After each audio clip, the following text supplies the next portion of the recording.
let go. Just those two holding it. You got the spacers doing their job, squeezing the wheels in, both front and back. And all you gotta do is give this a couple crank, pull the ramp off, which is probably harder than it looks.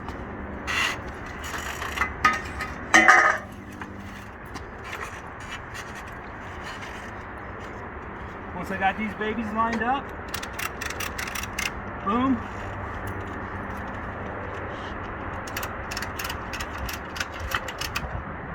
Boom. And we're on. We just got the foot pegs to put on. I'm going to pause the video and come back with the foot.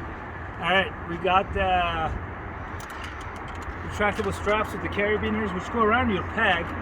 It's both sides. This side is going to go to your chain loop right on your receiver. So you're going to loosen it, bring it down and hook it right there, and then a couple of turns there, loosen this baby, hook it right there, a couple of turns there, and you got a pretty solid system. We want to continue to tighten everything down. These are still loose. I'll angle these a little bit more. Boom. This side's pretty loose still.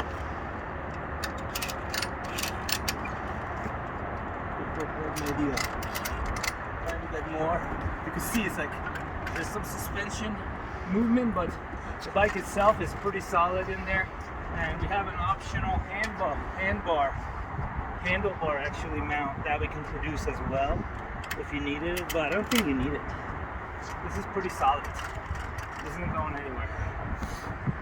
Foot pegs, you can even crank these down a little more to get more even traction. There you go. That's a good spot.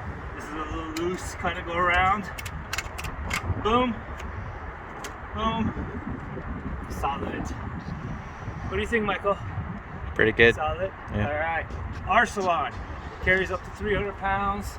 It's set up right now for the Moto on the final holes. You can see that.